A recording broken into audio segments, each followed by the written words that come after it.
اور جب وہ زیتون کے پہاڑ پر بیٹھا تھا، اس کے شاگردوں نے الگ اس کے پاس آ کر کہا، ہم کو بتا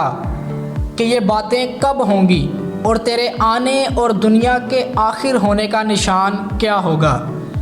یسوع نے جواب میں ان سے کہا کہ خبردار کوئی تم کو گمراہ نہ کر دے، کیونکہ بتیرے میرے نام سے آئیں گے اور کہیں گے میں مسیح ہوں، اور بہت سے لوگوں کو گمراہ کریں گے، اور تم لڑائیاں اور لڑائیوں کی افواہ سنو گے۔ خبردار گھبرا نہ جانا، کیونکہ ان باتوں کا واقعہ ہونا ضرور ہے، لیکن اس وقت خاتمہ نہ ہوگا۔ کیونکہ قوم پر قوم اور سلطنت پر سلطنت چڑھائی کرے گی، اور جگہ جگہ کال پڑیں گے اور بونچال آئیں گے، لیکن یہ سب باتیں مصیبتوں کا شروع ہی ہوں گی۔ اس وقت لوگ تم کو ایذا دینے کے لیے پکڑوائیں گے اور تم کو قتل کریں گے، اور میرے نام کی خاطر سب قومیں تم سے عداوت رکھیں گی، اور اس وقت بتیرے ٹھوکر کھائیں گے اور ایک دوسرے کو پکڑوائیں گے اور ایک دوسرے سے عداوت رکھیں گے، اور بہت سے جھوٹے نبی اٹھ کھڑے ہوں گے اور بتیروں کو گمراہ کریں گے، اور بے دینی کے بڑھ جانے سے بتیروں کی محبت ٹھنڈی پڑ جائے گی، مگر جو آخر تک برداشت کرے گا وہ نجات پائے گا۔ اور بادشاہی کی اس خوشخبری کی منادی تمام دنیا میں ہوگی، تاکہ سب قوموں کے لیے گواہی ہو، تب خاتمہ ہوگا۔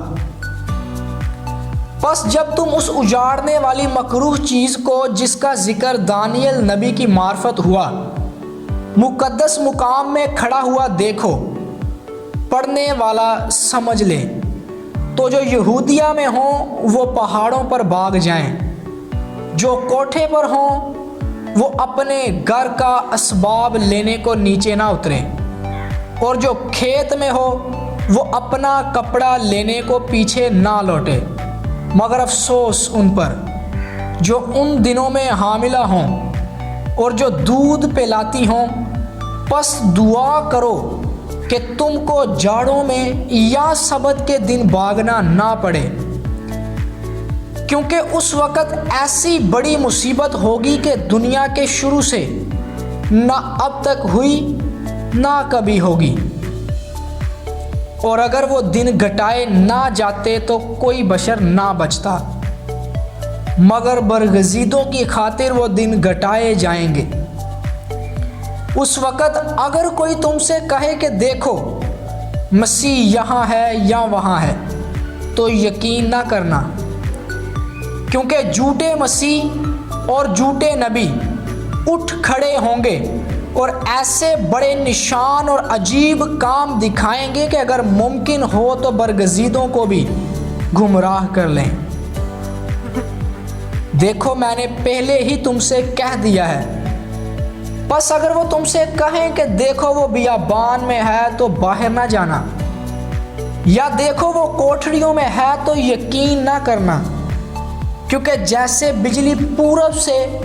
کوند کر پچھم تک دکھائی دیتی ہے، ویسے ہی ابن آدم کا آنا ہوگا۔ جہاں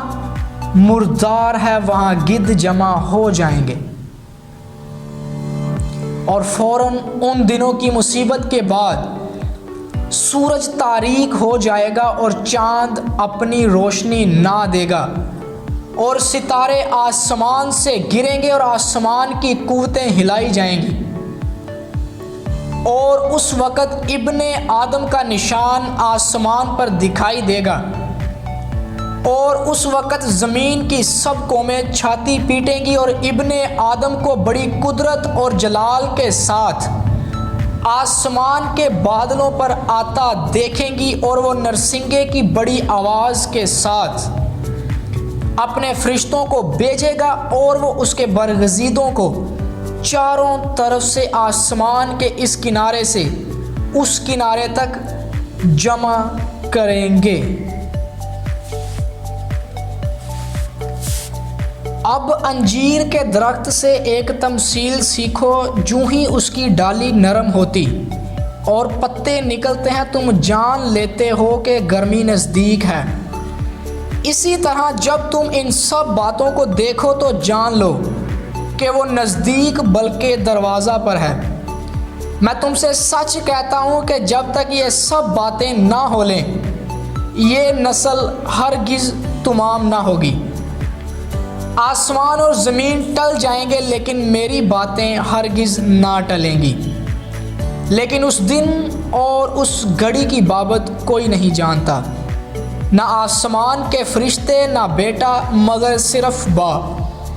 جیسا نوح کے دنوں میں ہوا ویسا ہی ابن آدم کے آنے کے وقت ہوگا، کیونکہ جس طرح طوفان سے پہلے کے دنوں میں لوگ کھاتے پیتے اور بیاہ شادی کرتے تھے، اس دن تک کہ نوح کشتی میں داخل ہوا اور جب تک طوفان آ کر ان سب کو بہا نہ لے گیا ان کو خبر نہ ہوئی، اسی طرح ابن آدم کا آنا ہوگا۔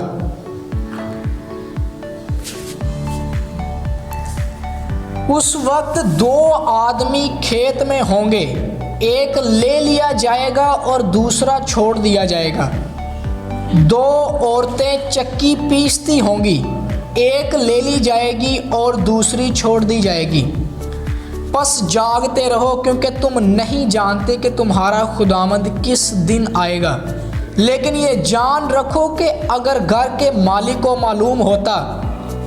کہ چور رات کے کون سے پہر آئے گا تو جاگتا رہتا اور اپنے گھر میں نقب نہ لگانے دیتا۔ اس لیے تم بھی تیار رہو کیونکہ جس گھڑی تم کو گمان بھی نہ ہوگا ابن آدم آ جائے گا۔